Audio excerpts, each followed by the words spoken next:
જય દ્વારકાધીશ મિત્રો પલકીના મોં પર આજે સંતોષ દેખાઈ આવતો હતો. જોકે પરિશ્રમના ધ્યાન બહાર એ વાત જાય જ નહીં. કારણ લગ્નના 30 વર્ષ દરમિયાન બંને એકબીજાને પૂરેપૂરા સમજી શકતા હતા.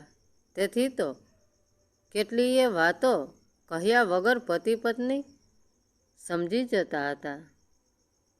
જોકે એકબીજાને કહ્યા વગર સમજી જવું એ સુખી દંપતીય જીવનની નિશાની છે. જોકે પરિશ્રમ હંમેશ માટે પલકીના મોં પર આ જ ભાવ જોવા માગતો હતો. જિંદગીમાં બધાને બધું સુખ ના મળે. જોકે છેલ્લા 20 વર્ષમાં એમના જીવનમાં દુઃખે સંપર્શ જ કયા કર્યો હતો. લગ્નના વર્ષ બાદ મોહનનો જન્મ થયો હતો. પરિશ્રમ એટલું બધું બધાનું અડધી રાત્રે પણ કામ કરતો કે છેલ્લા કેટલાય વર્ષોથી એ જ ગામમાં સરપંચ તરીકે બિનહરીફ ચૂંટાતો હતો. એટલું જ નહીં, એ ક્યારેય મત માટે ભીખ માગવા જતો નહીં. એ જ એની લોકપ્રિયતાની નિશાની હતી. ગામમાં ઘણા વીઘા જમીન હતી, જેમાં મબલખ પાક ઉતરતો. ખેતરમાં કામ કરનાર ચાકરોને એ પોતાના કુટુંબજનોની જેમ રાખતો. એમને મજૂર તરીકે નહીં પણ પોતાના સગા જ ગણતો. એમના સારા માઠા પ્રસંગે પરિશ્રમ જાતે જઈને ઊભો રહેતો. જરૂરિયાતવાળાને પૈસા ટકે મદદ કરતો. પરિણામ સ્વરૂપ મજૂરો પણ પોતાપણું દાખવતા. પરિશ્રમ હંમેશા કહેતો, જીવવા માટે કેટલા પૈસા જોઈએ? ઈશ્વર તો મને મારી લાયકાતથી પણ વધુ આજે છે. પૈસાનો સદુપયોગ કરવાથી પૈસાની શુદ્ધ થાય નહીં કે લક્ષ્મી પૂજન કરવાથી કોઈ મોહલ પણ ભણવામાં હંમેશ પ્રથમ નંબરે જ પાસ થતો. એ પણ દરેકને મદદ કરવા તત્પર રહેતો. એણે પણ સારી એવી લોકપ્રિયતા પ્રાપ્ત કરી લીધી હતી. જોકે ગામમાં બધા કહેતા કે મોહલ તો અમારો ભવિષ્યનો સરપંચ છે. દિવસો સુખમય રીતે પસાર થઈ રહ્યા હતા. એવામાં એક દિવસ મોહલે કહ્યું, મારે આગળ અભ્યાસ કરવા પરદેશ જવું છે. જોકે એના મા બાપે ઘણું કહ્યું, બેટા અહીં આપણે ત્યાં શું ખોટ છે કે તારે પરદેશ જવું પડે? પપ્પા, હું તો તમને પણ કહું છું કે તમે આટલા નાના ગામમાં પડી રહેવાને બદલે દિલ્હી જતા રહો. તમારામાં તો વડાપ્રધાન બનવાની ક્ષમતા છે. ખેતર ભાગે આપી દો. મોહલ દરેકની સુખની વ્યાખ્યા જુદી હોય છે. મને મારા ગામમાં જ સુખ મળે છે. તને લાગતું હોય કે અહીં કરતાં પરદેશમાં વધુ સુખ છે, તો હું તારા સુખના આડે નહીં આવું. જોકે તારી મમ્મી તો તારા દૂર જવાની વાતથી જ ભાંગી પડશે, પણ હું એને સમજાવી દઈશ. પારકા પ્રદેશમાં તું તારું ધ્યાન રાખજે. બને તો દર વર્ષે ભારત આવજે. પૈસાની ચિંતા ના કરતો. પહેલા વર્ષે તો મોહલ આવ્યો, પણ એનું વર્તન એવું હતું કે જાણે કે બળજબરીપૂર્વક એને રહેવું પડ્યું હોય. હવે એને પસ્તા પીઝા કે ફાસ્ટ ફૂડ જેવી વાનગીઓ ગમતી નહીં કે ગામડાની ચાલુ રસોઈ. એ તો કહેતો કે મને હવે આ ગામડિયા જેવા ભાઈબંધો સાથે મજા નથી આવતી. જિંદગીની મજા તો પરદેશમાં જ છે. વીકેન્ડ એન્ડમાં હરો ફરો, ખાવું પીવો અને મજા કરો. અહીં તો બધા પૈસાની હાઈ હાઈ જ કરતા હોય. મને અહીં નથી ગમતું. મારી તો ઓપન ટિકિટ છે. હું વહેલો જતો રહીશ. પલકીને દીકરાની વાત સાંભળી આઘાત લાગ્યો. જે દીકરો એનાથી દૂર જાય એવું વિચારી પણ શકતી નહોતી, હવે એને વાસ્તવિકતાનો સામનો કરવો પડ્યો. પણ એણે દીકરાને રડતા રડતા કહ્યું, ભલે તું 2 દિવસ તો 2 દિવસ આવીને તારું મોં બતાવી જજે. હું તો માં છું. તારા વગર હું કઈ રીતે જીવીશ? બીજા વર્ષે મોહલ ભારત આવવાનો છે. એ વાત મોહલના શહેરમાં રહેતા મિત્ર અવિનાશ મારફતે ખબર પડી. મોહલ ભારત આવ્યો. રહેતી મા બાપને આશા હતી કે ભલે 2-4 દિવસ પણ પહેલાં અહીં જ આવશે. પરિશ્રમને હતું કે ફોન તો કરશે જ. અઠવાડિયું રાહ જોઈ પણ ફોન ના આવ્યો. પલકી તો કહેતી કે તમે સામેથી ફોન કરો, મારે એની સાથે વાત કરવી છે. પલકી પરાણે પ્રીત ના થાય એમ એ કંઈ ભીખ માગવાની ચીજ નથી. એની ઈચ્છા મા બાપને મળવાની હોય તો આવે, નહીં તો કાંઈ નહીં.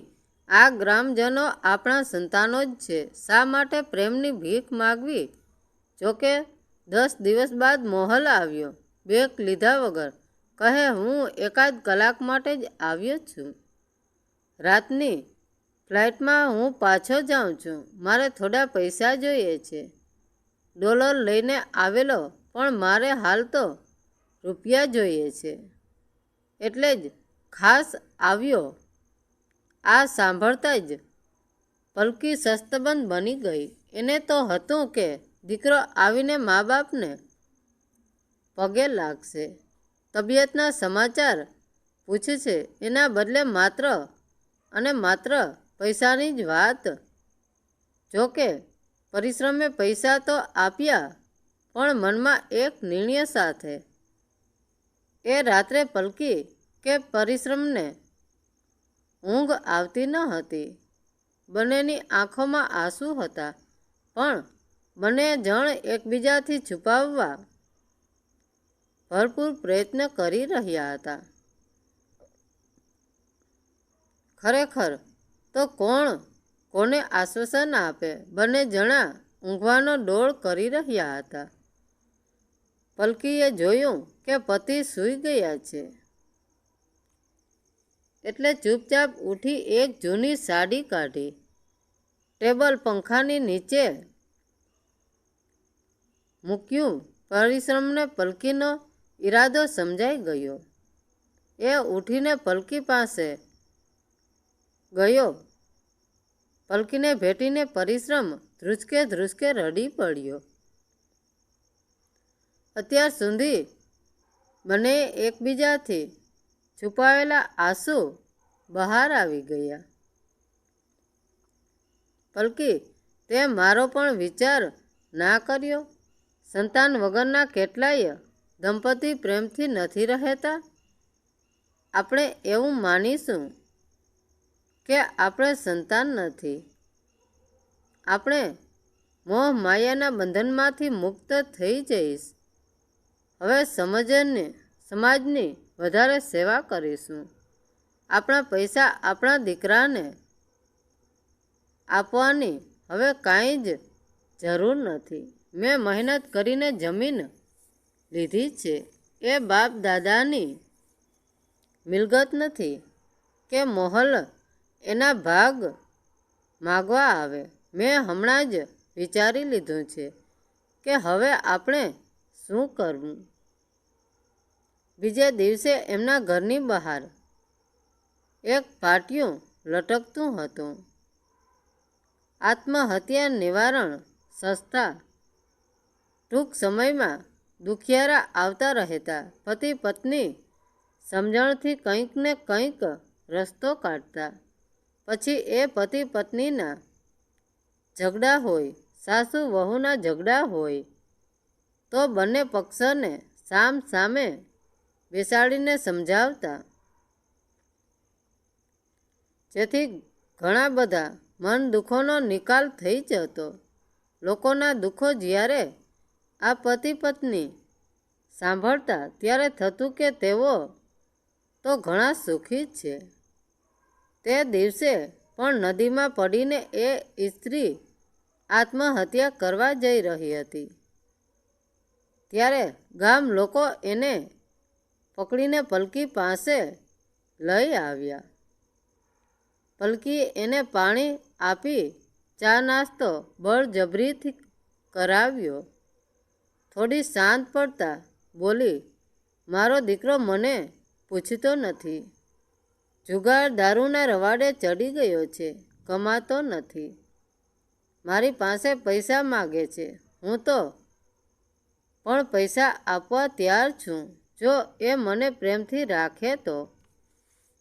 પલકી હસીને બોલી, તમે કહો છો કે તમારા પતિનું તમને પેન્શન મળે છે, દર મહિને વ્યાજ આવે છે, ઘર તમારા નામે છે, તો દીકરાને ઘરની બહાર કાઢી મૂકો. એ કમાતો થાય અને દારૂ જુગાર છોડે તો જ ઘરમાં આવવા દેજો. બીજા જ દિવસથી પલકીએ વ્યવસ્થા કરી એ મુજબ ઘરની બહાર પોલીસનો પહેરો લગાવી દીધો, જેથી દીકરો ઘરમાં ના આવે. 7 મહિના બાદ એ સ્ત્રી પલકીને મળવા આવી. ત્યારે ખુશ હતી. બોલી, બહેન, તે દિવસે તમારી સલાહ મુજબ મેં કર્યું તો દીકરો કમાતો થઈ ગયો.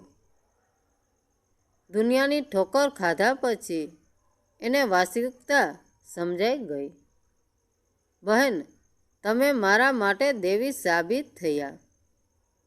પલકીએ વિચારોને વાગોળતી ઘેર ગઈ ત્યારે એના મનમાં એક આશા બંધાઈ કે કદાચ મોહલ પણ સુધરી જાય. તેથી તો એના મોં પર સંતોષ દેખાતો હતો.